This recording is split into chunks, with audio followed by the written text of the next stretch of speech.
إن الحمد لله نستعينه ونستغفره ونعوذ بالله من شرور أنفسنا ومن سيئات أعمالنا من يهد الله فلا مضل له ومن يضلل فلا هادي له وأشهد أن لا إله إلا الله وحده لا شريك له وأشهد أن محمدًا عبده ورسوله يا أيها الذين آمنوا اتقوا الله حق تقاته ولا تموتن إلا وأنتم مسلمون يا أيها الناس اتقوا ربكم الذي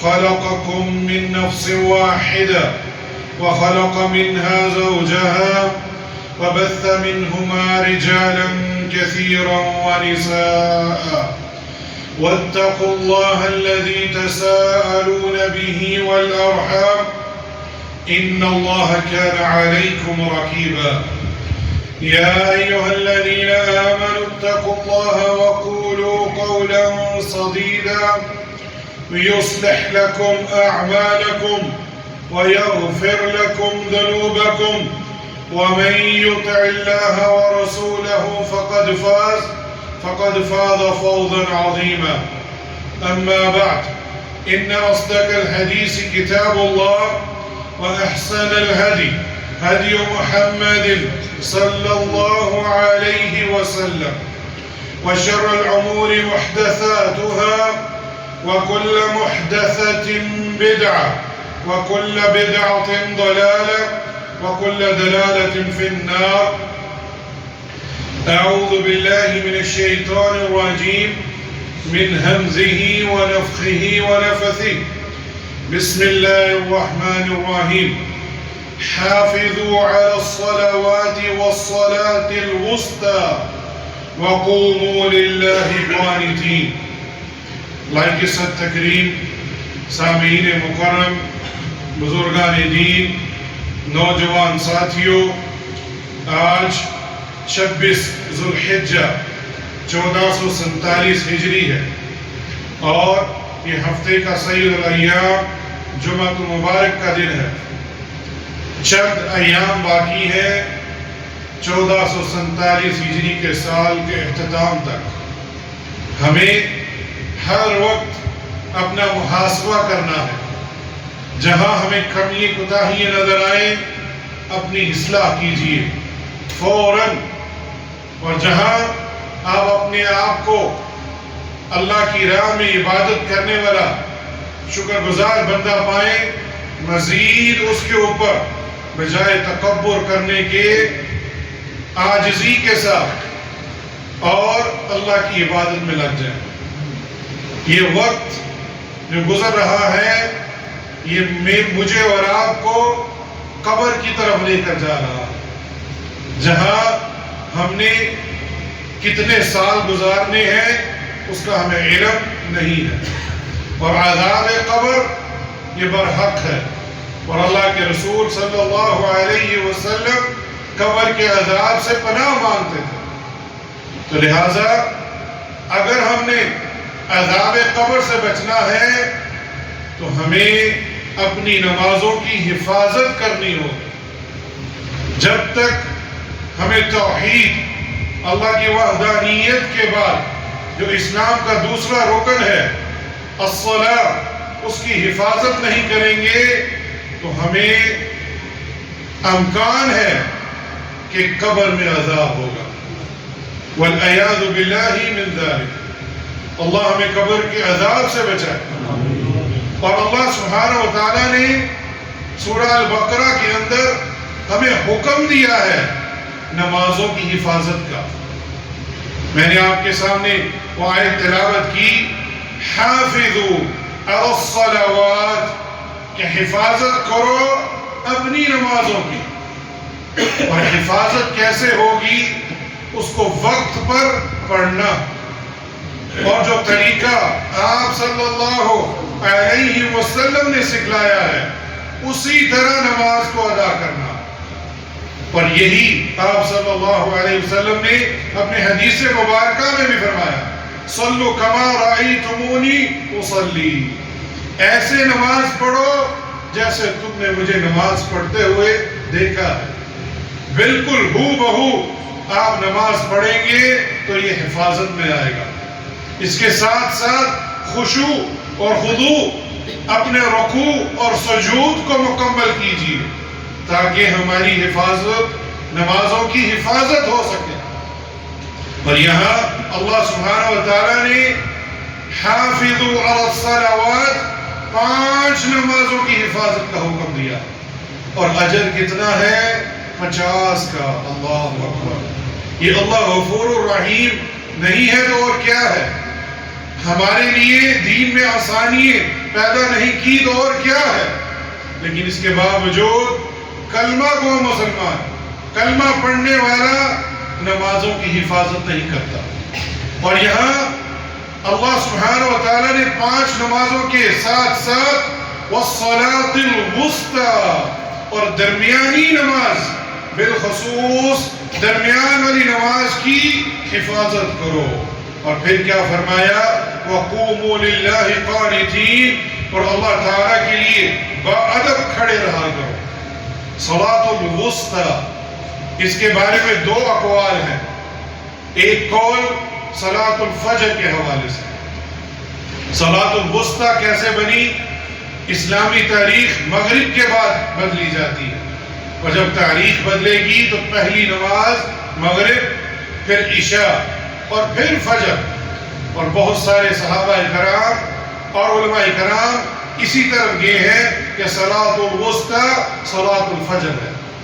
لیکن اگر دلائل کی طرف دیکھا جائے تو آپ صلی اللہ علیہ وسلم کی حدیث ہمیں ملتی ہے جس میں آپ صلی اللہ علیہ وسلم نے صلاة الوسطی، وہ اس سے مراد صلاة العصر کا لیا۔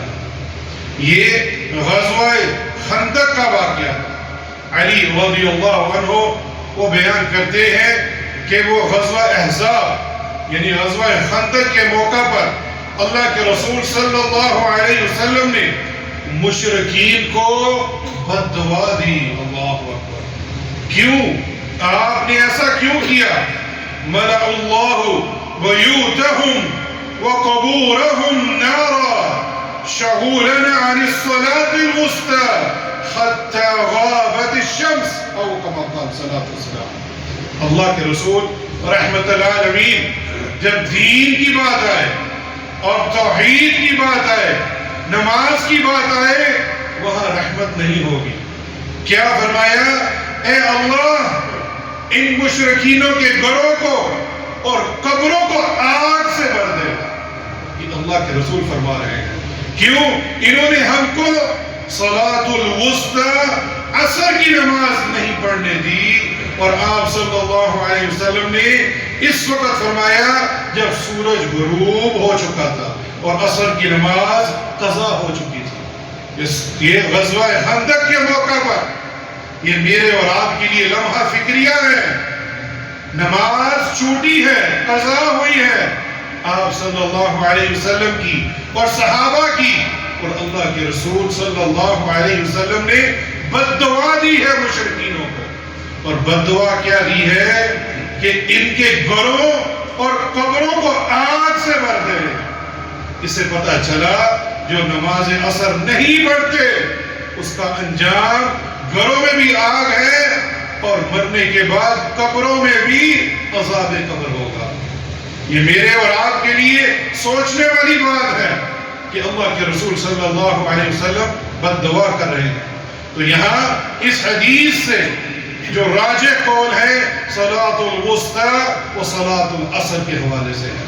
نماز وقت پر پڑھنے کی فضیلت کے بارے میں ابو عمر الشیبانی وہ کہتے ہیں کہ میں نے اس گھر کے مالک سے سنا، وہ ایک صحابی اور رسول کے گھر کے باہر موجود تھے، اور وہاں کون سے صحابی کا گھر تھا؟ عبداللہ ابن مسعود رضی اللہ عنہ، اور ان کی گھر کی طرف اشارہ کر کے کہہ رہے ہیں، انہوں نے فرمایا کہ میں نے نبی کریم صلی اللہ علیہ وسلم سے پوچھا کہ ای العمل احب الی اللہ، کہ کون سا ایسا عمل ہے، دروازہ کھول دیجیے ان کے لیے، یا آپ اوپر بھی جا سکتے ہیں، اوپر بھی جگہ ہے.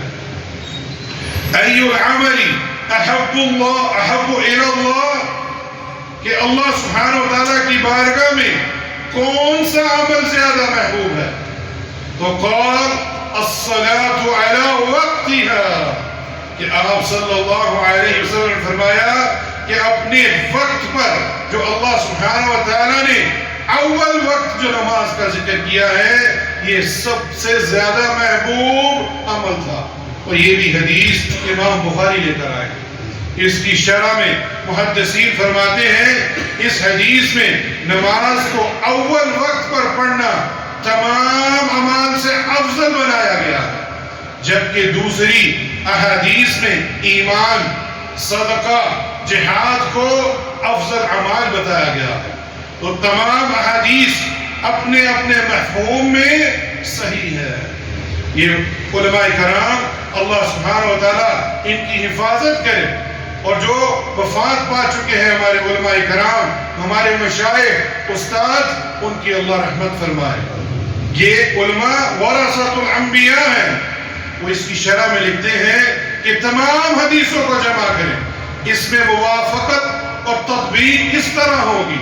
غور کیجئے گا کہ ایمان کا تعلق قلب اور ضمیر سے ہے، لہذا ایمان قلبی اعمال میں سب سے افضل عمل ہے. اللہ اکبر. ایمان دل میں ہے، توحید دل میں ہے، تو اس کو اگر قلبی عبادت کو لیا جائے تو اس میں سب سے افضل عمل وہ ایمان ہے. اور نماز کا تعلق بدنی عبادت سے ہے. آپ نے اپنے جسم کے ساتھ نماز پڑھنی ہے، اور جسم اور روح کے ساتھ. خالی جسم حاضر نہ ہو، آپ کی روح بھی ادھر حاضر ہو. اس لیے کہتے ہیں خشوع اور خضوع کے ساتھ نماز پڑھنا. نماز جب کوئی شخص پڑھتا ہے، ایک چیز یاد رکھیے، وہ دو اعمال پر مشتمل ہے. ایک، اس شخص نے نماز پڑھ لی، اس کے اوپر سے جو فرضیت کا حکم تھا وہ ہٹ گیا، لیکن ابھی دوسرا عمل باقی ہے. اس کی نماز کا طریقہ، خشوع اور خضوع کتنا ہے، اس میں رکوع اور سجود کتنے اچھے ہیں، وہ اگر صحیح ہوں گے تو اللہ کے ہاں وہ قبول ہوگی، وگرنہ اس کے منہ پر مار دی جائے گی. اسی لیے ایک شخص 70 سال کی نمازیں پڑھ کے آیا تھا، اس نے بدن کے ساتھ پڑھی تھی، لیکن اس کا رکوع اور سجود درست نہیں تھا. اللہ سبحانہ و تعالیٰ نے اس کی تمام نمازوں کو رد کر دیا. تو لہٰذا جو نماز کا تعلق بدنی عبادت سے ہے، اس میں روح بھی شامل ہے. یہ بدنی اعمال میں سب سے افضل عمل ہے. اور صدقے کا تعلق مالی عبادت سے ہے، اور مالی اعمال میں سب سے افضل صدقہ ہے. اور جہاد جو کہ آپ کے جسم اور روح اور توانائی، جوانی اور صحت کا سب سے بہترین اور افضل عمل ہے. اسی طرح ان میں باہمی منافعات، اس میں باہمی تعلق یا کوئی تطبیق یا اعراض نہیں ہے.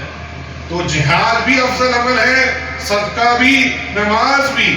تو یہ اپنے اپنے اعمال کی جگہ یہ بہترین اعمال ہے.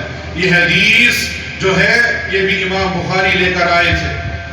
اوقات، نماز کی حفاظت اور اہتمام کا بیان. عبادہ بن صامت رضی اللہ عنہ وہ کہتے ہیں اشہد عنی سمعت رسول اللہ صلی اللہ علیہ وسلم یقول، میں اس بات کی گواہی دیتا ہوں کہ میں نے رسول اللہ صلی اللہ علیہ وسلم کو فرماتے ہوئے سنا ہے، خمس صلوات افترضہن اللہ تعالی، اللہ سبحانہ و تعالیٰ نے 5 نمازیں فرض کی ہیں.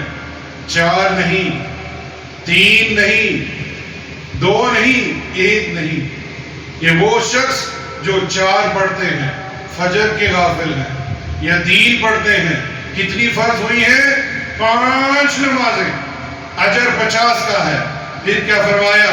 وَمَنْ أَحْسَنُ وُضُوءَهُنَّ، وصلاهن لوقتهن وأتم ركوعهن وخشوعهن كان له على الله عهد أن يغفر الله. کہ جو شخص ان کے لیے اچھی طرح وضو کرے آپ صلی اللہ علیہ وسلم کے طریقے کے مطابق اور انہیں ان کے وقت پر ادا کرے اول وقت پر اور اس کے رکوع اور سجود کو پورا کرے تو اللہ سبحانہ وتعالیٰ کا اس سے وعدہ ہے کہ وہ اس کو بخش دے گا. اس سے بڑی گارنٹی اور کیا چاہیے؟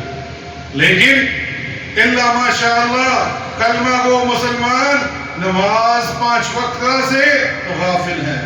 پھر کیا فرمایا؟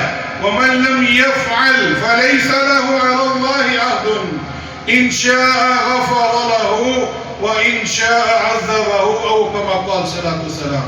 اور جو ایسا نہیں کرے گا تو اللہ کا اس سے کوئی وعدہ نہیں، چاہے تو اسے بخش دے تو چاہے اسے عذاب دے دے. یہ لمحہ فکریہ ہے میرے اور آپ کے لیے. سنن نبی داؤد کے اندر یہ روایت موجود ہے اور شیخ ناصر الدین الالبانی نے اس کی سند کو صحیح قرار دیا ہے اور شیخ زبیر علی زئی نے بھی اور رحمہ اللہ نے اس کی سند کو حسن کہا ہے. اسی کی شرح میں جو اس کے راوی ہیں عبادہ رضی اللہ عنہ کہتے ہیں کہ اس کا مقصد کیا ہے کہ نماز جو فرض ہے وہ 5 ہیں، اس میں وتر شامل نہیں ہے، وہ واجب نہیں ہے. ہاں مگر مسنون اور مؤکد ہونے میں کوئی اختلاف نہیں. یعنی وتر کی نماز یہ سنہ مؤکدہ ہے، ثابت ہے، اس میں کوئی اختلاف نہیں. اور اللہ کے رسول صلی اللہ علیہ وسلم نے حضر میں اور سفر میں بھی وتر کو نہیں چھوڑا. اور کامل اور مقبول نماز کے لیے تمام سنن اور واجبات کو جاننا اور اس پر عمل کرنا چاہیے. یہی مسنون، کامل، وضو، مشروع افضل وقت، اعتدال، ارکان اور حضور قلب وغیرہ کی نشانی ہے. یعنی 5 وقت کی نمازیں وہ فرض ہیں، اس کے علاوہ سنن اور وتر وہ سنن مؤکدہ ہیں. اور یہاں علماء کرام فرماتے ہیں کہ سنن المؤکدہ جو اس کی حفاظت کرے گا، یعنی 12 سنتوں کی، اس کو براہ راست فرض نماز بھی اس کی حفاظت میں آ جائے گی. اور اگر وہ سنن مؤکدہ چھوڑ دے گا، ان سنن کا اہتمام نہیں کرے گا تو اس کی فرض بھی چھوٹنا شروع ہو جائے گی. تو یہاں ہمیں اپنا محاسبہ کرنا ہے. جہاں فرض نماز پڑھ رہے ہیں وہاں سنن کا بھی اہتمام کیا جائے. صلاۃ الوتر آپ صلی اللہ علیہ وسلم نے کبھی نہیں چھوڑی، سفر میں بھی نہیں چھوڑی، لیکن یہ واجب نماز نہیں ہے. پھر اسی طرح سورہ الاسراء کے اندر اقم الصلاۃ لدلوک الشمس الى غسق الليل وقرآن الفجر ان قرآن الفجر كان مشهودا. اللہ سبحانہ وتعالی اپنے کلام مبارک میں ارشاد فرماتے ہیں نماز کو قائم کرو آفتاب کے ڈھلنے سے لے کر رات کی تاریکی تک، اور فجر کا قرآن پڑھنا بھی یقیناً فجر کے وقت کا قرآن پڑھنا حاضر کیا گیا ہے. یہاں دلوق کے معنی زوال کے ہیں، یعنی جب سورج بالکل درمیان میں آ جاتا ہے، اور غسق کے معنی تاریکی کے ہیں، یعنی آفتاب کے ڈھلنے کے بعد دلوق الشمس، زوال کے بعد ظہر اور عصر کی نماز، اور غسق جب رات کی تاریکی شروع ہو جائے اور اس کو چھا جائے تو اس سے مراد مغرب اور عشاء کی نمازیں، اور قرآن الفجر. اللہ اکبر. اللہ سبحانہ وتعالی نے فجر کی نماز کو قرآن کے ساتھ جوڑا ہے. یہ اللہ کا کلام فجر کی نماز میں لمبی قرات پڑھی جاتی ہے، لیکن افسوس آگے حدیث بیان کروں گا کہ شیطان اس شخص کا کیا حال کرتا ہے جو فجر کی نماز میں سوتا رہتا ہے. تو یہاں کو نماز جو ہے اس کو اللہ سبحانہ وتعالی نے بالخصوص فجر کو قرآن کے ساتھ جوڑا ہے. یعنی نماز کے معنی میں ہے، اس کو قرآن سے اس لیے تعبیر کیا گیا ہے کہ فجر میں قرات لمبی ہوتی ہے. اسی طرح اس آیت میں 5 فرض نمازوں کا اجمالی ذکر بھی آ چکا ہے. اور یعنی اس وقت فرشتے حاضر ہوتے ہیں بلکہ دن کے فرشتے اور رات کے فرشتوں کا اجتماع ہوتا ہے۔ اللہ اکبر، یہ کیسی بات ہے کہ فجر کے وقت فرشتوں کا اجتماع اور عصر کے وقت فرشتوں کا اجتماع ہوتا ہے۔ یہ کون کہہ رہا ہے؟ اللہ کے رسول صلی اللہ علیہ وسلم کی حدیث ہے کہ ابو ہریرہ رضی اللہ عنہ نے اللہ کے رسول صلی اللہ علیہ وسلم سے فرمایا کہ رات اور دن میں فرشتوں کی ڈیوٹیاں بدلتی رہتی ہیں۔ اللہ اکبر، یعنی فجر اور عصر میں فرشتے آتے ہیں اور فرشتوں کی ڈیوٹیاں بدلی جاتی ہیں۔ فجر اور عصر کی نمازوں میں ڈیوٹیوں پر آنے والے اور رخصت پانے والوں کا اجتماع ہوتا ہے۔ پھر نماز تمہارے پاس رہنے والے فرشتے جب اوپر چڑھتے ہیں، یعنی جب فجر کی نماز کے وقت جو فرشتے ساری رات گزار کر آئے ہوتے ہیں انہوں نے چلے جانا ہے، اور دوسرے فرشتے آ جاتے ہیں جنہوں نے آپ کے ساتھ فجر کی نماز سے لے کر عصر کی نماز تک رہنا ہے۔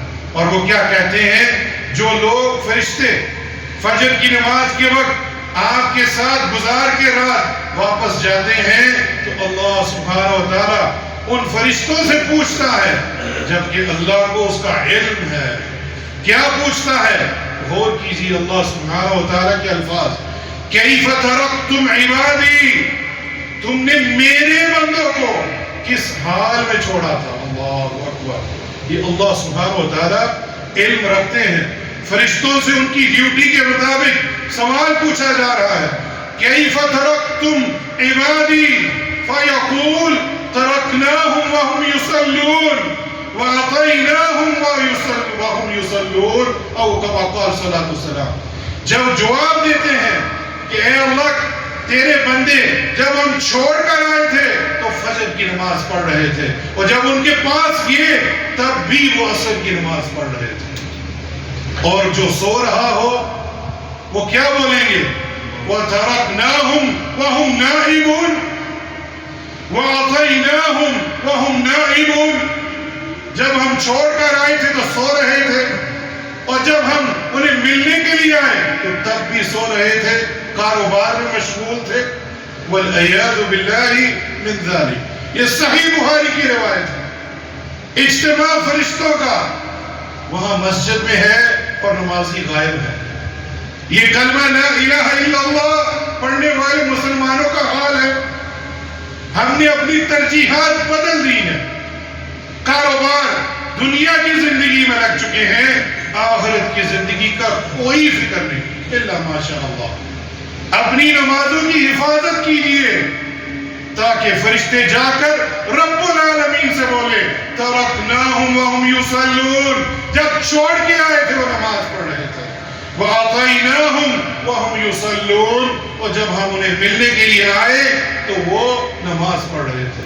صبح اور عصر کی نماز کی فضیلت اور اس کی محافظت کا بیان ابو بکر بن ابی موسیٰ اشعری رضی اللہ عنہ سے یہ حدیث ہے کہ انہوں نے اپنے باپ سے یہ حدیث سنی کہ اللہ کے رسول صلی اللہ علیہ وسلم نے فرمایا، من صلی البردین دخل الجنہ۔ اللہ اکبر، اتنی بڑی گارنٹی ہم کہتے ہیں صحابہ کرام کو، عشرہ مبشرہ کو گارنٹی دی ہے، اس میں کوئی شک نہیں، ہر ایک صحابی جنتی ہے۔ کسی ایک صحابی پر بھی کوئی زبان دراز کرے گا اس کا دین سے کوئی تعلق نہیں، اور علماء کرام نے اس شخص کو زندیق کہا ہے، اور یہ گارنٹی کس نے دی ہے؟ اللہ سبحانہ و تعالی نے اور آپ صلی اللہ علیہ وسلم۔ اس کے ساتھ ساتھ یہ گارنٹی مجھے اور آپ کو بھی ملی ہے، لیکن کرنا کیا ہے؟ من صلی البردین، جو بردین دو ٹھنڈی نمازیں پڑھ لے، دخل الجنہ، وہ جنت میں داخل ہو جائے گا۔ اتنی بڑی گارنٹی، اور پھر کلمہ گو مسلمان سو رہا ہو تو صحابہ نے پوچھا یا رسول اللہ دو ٹھنڈی نمازیں کیا ہیں صلی اللہ علیہ وسلم؟ تو آپ نے فرمایا فجر اور عصر کی نماز جو پڑھ لے گا جماعت کے ساتھ، اجتماع جو فرشتوں کا ہے جو جا کے خبر دیں گے، وہ دخل الجنہ۔ امام بخاری اپنی صحیح بخاری میں یہ حدیث لے کر آئے گا۔ نماز عصر چھوٹ جانے پر کتنا گناہ ہے، عبداللہ بن عمر رضی اللہ عنہما سے یہ حدیث مروی ہے کہ اللہ کے رسول صلی اللہ علیہ وسلم نے فرمایا الذین تفوتوه صلاة العصر كأنما وطر أهله وماله. اللہ اکبر، کیسی مور لگائی ہے اللہ کے رسول صلی اللہ علیہ وسلم نے کہ جو شخص نماز عصر چھوڑ دے، ترک کر دے، نہیں پڑھے، اس کا گھر اور مال سب لٹ گیا. اسی کی طرف لگا ہوا تھا، اپنے مال کی طرف، اپنی اولاد کی طرف، اور دنیا کی جو لغزشیں ہیں اس کے پیچھے لگ کے نماز کو چھوڑا.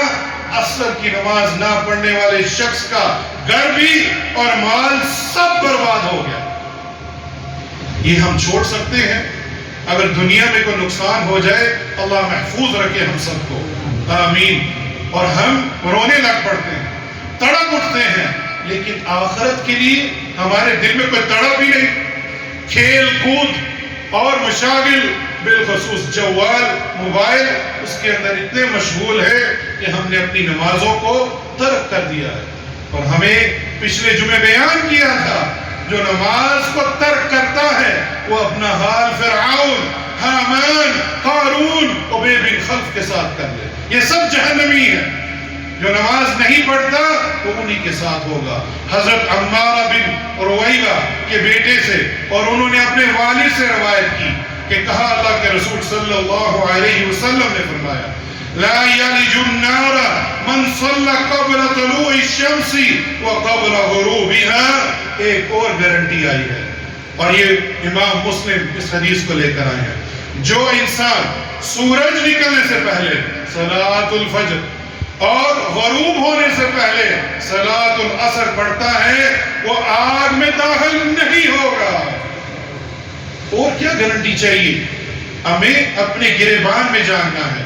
امام عبد الرحمن بن ابی عمر کہتے ہیں کہ حضرت عثمان بن عفان رضی اللہ عنہ وہ مغرب کی نماز مسجد میں پڑھنے کے لیے آئے. وہاں آ کر نماز پڑھ کے ایک اکیلے بیٹھ گئے. اللہ اکبر. ہماری تو کوشش ہوتی ہے بھاگ جائیں، بیٹھنا کیوں ہے؟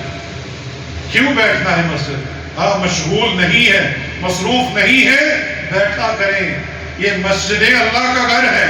عثمان بن عفان رضی اللہ عنہ نماز مغرب پڑھنے کے بعد ایک طرف بیٹھ گئے. ان کا بھتیجا آیا تو انہوں نے اس کو سنایا کہ میں نے رسول اللہ صلی اللہ علیہ وسلم کو فرماتے ہوئے سنا ہے من صلی العشاء فی جماعہ فکأنما قام نصف اللیل. جو شخص عشاء کی نماز با جماعت ادا کر لیتا ہے گویا اس نے آدھی رات قیام کر لیا. یہ مغرب کی نماز پڑھی ہے، اپنے بھتیجے کو نصیحت کر رہے ہیں اور خود بھی مسجد میں بیٹھے ہیں کہ غافل نہ ہو جانا، کھا پی کے سو نہ جانا، یا کمپیوٹر یا موبائل دنیا کی لغزشوں میں نہ لگ جانا. نماز عشاء پڑھنا با جماعت پڑھو گے آدھی رات قیام کا ثواب ہے، چاہے جا کے سو جاؤ. پھر کیا فرمایا وَمَنْ صَلَّى الصُّبْحَ فِي جَمَاعَةٍ فَكَأَنَّمَا صَلَّى اللَّيْلِ كُلَّهُ أَوْ كَمَا قَالَ صَلَّى اللَّهُ. اور جو صبح کی نماز پڑھ لے اٹھ کر فجر کی نماز با جماعت وہ ایسے ہی ہے اس نے ساری رات قیام کیا. یہ صحیح مسلم کی روایت ہے. 2 نمازیں با جماعت پڑھنی ہے اور ساری رات قیام کا ثواب آپ کے نامہ اعمال میں لکھ دیا جاتا ہے. شیطان مسلط ہو جاتا ہے. ابو ہریرہ رضی اللہ عنہ نے بیان کیا کہ رسول اللہ صلی اللہ علیہ وسلم نے فرمایا جب کوئی تم میں سے سویا ہوا رہ جاتا ہے فجر کے وقت، عصر کے وقت، بالخصوص فجر کے بارے میں، تو شیطان اس کے سر کی گدی پر 3 گرہ لگاتا ہے. شیطان ملعون چاہتا نہیں کہ وہ نماز پڑھے اور وہ 3 گرہ لگا دیتا ہے اور خوب اچھی طرح سے ہر گرہ میں وہ پھونک دیتا ہے. اللہ اکبر. ہمیں اللہ بچا کے رکھے شیطان سے اور اس کے وسوسوں سے، اس کی پھونکوں سے. اور وہ کہتا رہتا ہے ابھی رات باقی ہے، سویا ہے. وہی ہم نے مشاہدہ کیا ہوگا. آنکھ کھلتی ہے لیکن پھر آدمی سو جاتا ہے. کیوں؟ اس شخص نے وہ کام نہیں کیا جو اس حدیث میں ذکر ہے. کیا فرمایا اللہ کے رسول صلی اللہ علیہ وسلم نے؟ اگر وہ شخص جاگ کر اللہ کا ذکر شروع کرتا ہے تو اس کی ایک گرہ بھول جاتی ہے. لیکن ہم تو موبائل پکڑتے ہیں، میسج کون سا آیا ہے، ہم نے اللہ کا ذکر کرنا ہی نہیں. اللہ کے رسول صلی اللہ علیہ وسلم اٹھتے ہی سورہ آل عمران کی آخری 10 آیات تلاوت کیا کرتے تھے. کیا میں نے اور آپ نے یاد کی ہے؟ کیا ہم نے زندگی میں اٹھ کر جاگ کر بغیر وضو کے آپ صلی اللہ علیہ وسلم نے وہ آیات حفظ کر کی تلاوت کی ہے تاکہ وہ جو گرہ لگی ہے وہ کھل جائے؟ پھر جب وہ اٹھ کر وضو کرتا ہے اور اپنی ناک کو جاڑتا ہے جہاں اس نے رات گزاری ہوتی ہے شیطان نے، تو اس کی دوسری گرہ کھل جاتی ہے. اور تیسری گرہ کب کھلے گی؟ جب وہ فجر کی نماز باجماعت آ کر ادا کرے گا تو وہ تینوں گروہ جو اس کی گرہ ہیں وہ کھل جائیں گی. پھر اللہ کے رسول صلی اللہ علیہ وسلم نے فرمایا صبح کو خوش مزاج خوش دل رہے گا اور اس کو کبھی بھی کوئی افسردگی، کوئی اس میں کینہ یا بغض نہیں ہوگا. اور آج ہم کہتے ہیں انگزائٹی کے پیشنٹ ہیں، انہیں چاہیے کہ فجر کی نماز پڑھا کریں، کبھی دل میں کوئی لغزش نہیں ہوگی. یہ بھی حدیث امام بخاری صحیح بخاری میں لے کر آئے ہیں. اور اسی طرح منافقوں پر فجر اور عشاء کی نماز بہت بھاری ہے. اثقل الصلاۃ کہ اللہ کے رسول صلی اللہ علیہ وسلم فرمایا کہ منافقوں پر فجر اور عشاء کی نماز سے زیادہ کوئی نماز بھاری نہیں. اگر انہیں معلوم ہوتا کہ اس کا ثواب کتنا ہے، ہمیں کاروبار میں جاب میں پتہ ہو کتنا مال ملے گا، ساری رات کام کریں گے، لیکن فجر اور عشاء کے بارے میں اگر انہیں علم ہو جائے کہ اس کا ثواب کتنا ہے اور وہ چل کر نہ آ سکتا ہو، وہ گھٹنوں کے بل گھسیٹ کر آئے گا، ریگتا ہوا آئے گا اس اجر کو پانے کے لیے. یہ کس طرف ہم چل پڑے ہیں؟ سب کو علم ہے کہ نماز فرض ہے، اس کے باوجود مسلمان کلمہ گو نمازوں سے غافل ہے. جان لیں منافق کے لیے یہ دونوں نمازیں بہت بھاری ہیں، خود آگ کی چنگاریوں میں لے کر جانے والی ہیں، ان کے گھروں کو بھی جلا دے گی جب تک وہ نماز نہ پڑھ لیں. اقول ما تسمعون واستغفر الله لي ولكم من كل ذنب فاستغفروه انه هو الغفور الرحيم. الحمد لله والصلاة والسلام على رسول اللہ. اما بعد، اللہ سبحانہ وتعالیٰ نے سورہ الماؤون کے اندر چند آیات تلاوت کی ہیں. وہاں آپ نے فرمایا فَوَيْلٌ لِّلْمُصَلِّينَ، ان نمازیوں کے لیے افسوس اور ویل نامی جہنم کی جگہ ہے. الَّذِينَ هُمْ عَنْ صَلَاتِهِمْ سَاهُونَ، جو اپنی نماز سے غافل ہیں.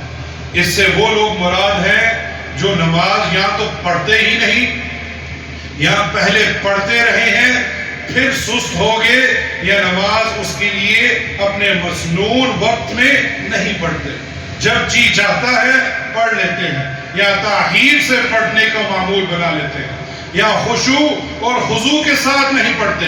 یہ سارے ہی مفہوم اس میں آ جاتے ہیں.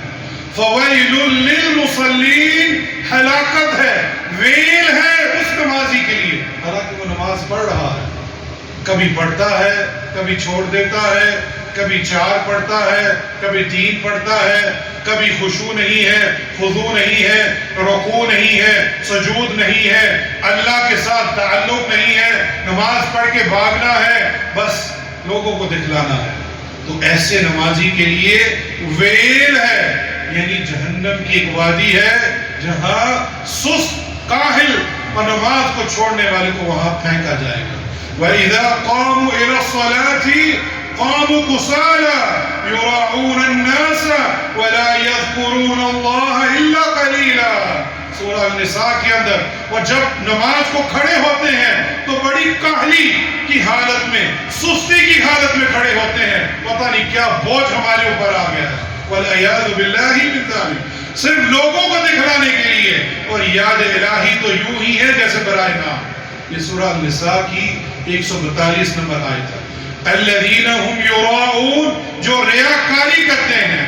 یعنی ایسے لوگوں کا شیوا یہ ہوتا ہے کہ لوگوں کے ساتھ ہو تو نماز پڑھ لی، بصورت اکیلے ہوئے تو نمازوں کو ترک کر دیا. واللہ یہ سب سے پہلے میرے لیے یہ لمحہ فکریہ ہے کہ میں جو کہہ رہا ہوں اس پر عمل کیوں کرتا ہوں کہ نہیں. میرے لیے سب سے پہلے سوال ہوگا، یا اللہ مجھے 5 وقت کا نمازی بنا. اور آپ سب سننے والوں کو، جہاں کوئی ترک کرنے والا نمازی بیٹھا ہے، میرا حسن و ظن ہے سب نمازی ہوں گے، لیکن اگر کوئی سستی اور کاہلی ہے اس کاہلی کو چھوڑ دیجئے.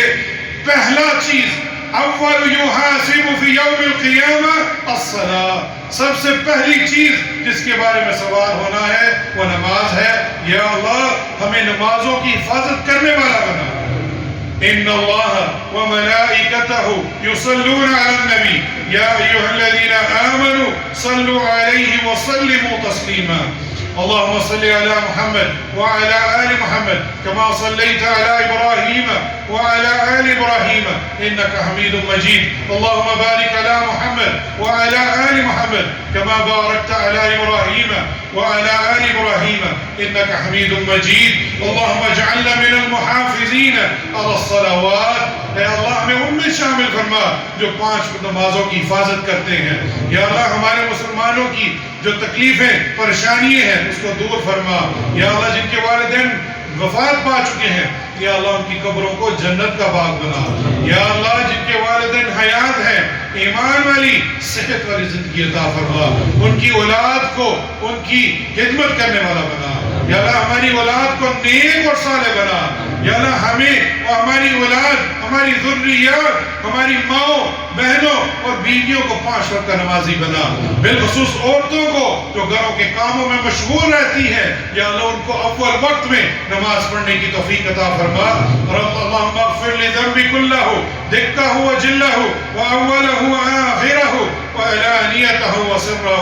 ربنا تقبل منا انك انت السميع العليم وتب علينا انك انت التواب الرحيم. عباد الله ان الله يأمر بالعدل والإحسان وإيتاء ذي القربى وينهى عن الفحشاء والمنكر والبغي يعظكم لعلكم تذكرون.